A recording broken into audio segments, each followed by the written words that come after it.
Today, I want to talk about something that I wrote a blog post on a few weeks ago, and it is why a midlife divorce is not a crisis. It's actually a comeback. Okay, so let's get into it. Divorce is not a crisis, and I know that's how we're conditioned. I know that's what society tells us.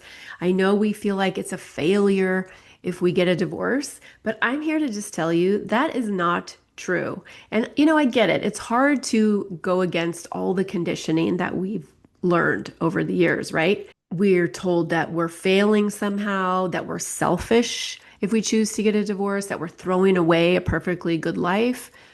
But what if the real crisis is actually staying in a marriage that has lost its oxygen?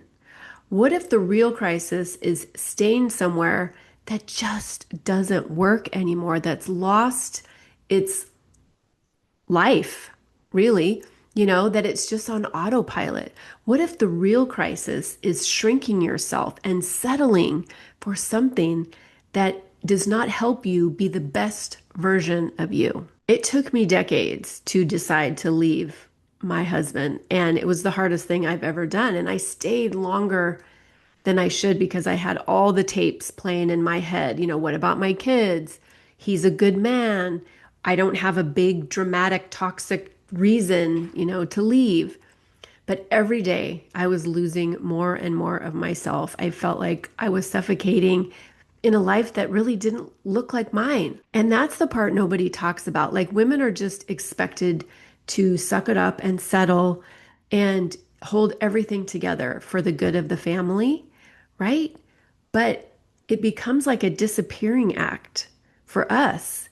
And if we do it for decades, we get to this stage in life and we look in the mirror and we don't even recognize ourselves anymore. So, isn't that the real crisis? We're taught to measure a marriage by its length, but nobody talks about its depth or its width. Like, why is being in a marriage for 40 or 50 years the goal if that marriage is slowly sucking the life out of you?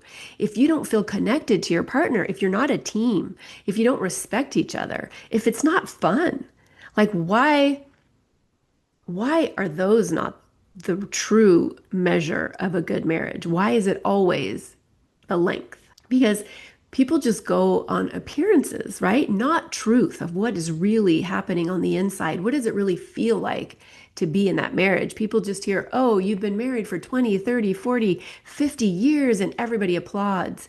But is it really something to applaud if you're slowly shriveling up inside? When women get to a point where they can truly say, my joy matters, that is not a crisis. That is a reclamation.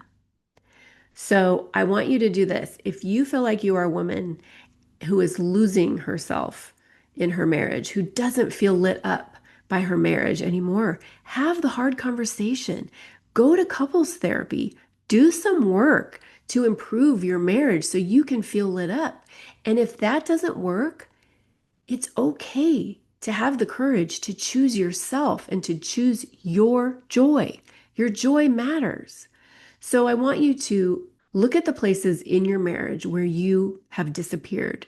Where are the places where you settle, where you don't speak up when you want to just to keep the peace, where you don't ruffle feathers, where you don't say what you really want? Look at those places and then choose one that you can get brave around and start figuring out how to rediscover yourself, whether it's in your marriage or not.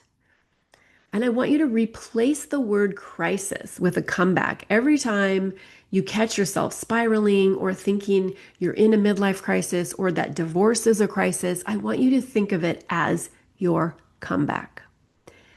And find one tiny way to choose joy this week. Find a tiny way to choose yourself. I don't care if it's lacing up your tennis shoes and going on a walk. I don't care if it's stopping at Starbucks for that really delicious treat that you love that you'd sometimes deprive yourself. And I don't care if it's having the hard conversation with your partner or making the brave decision to leave, right? Find a way to choose yourself this week and choose your joy. We don't need another reason to feel like we're in a crisis, right? We need a language that honors our courage. So if that sounds good to you, if you're ready for that, then I want you to subscribe to my channel and I want you to download my free midlife reset cheat sheet so you can really take a look at how you can create your next chapter in a way that lights you up. And if you are in the middle of a divorce, or maybe you're on the other side of the divorce, I want you to download my 10 free journal prompts for rewriting your divorce story. I want you to start on your road to healing. Okay? And I will see you next time.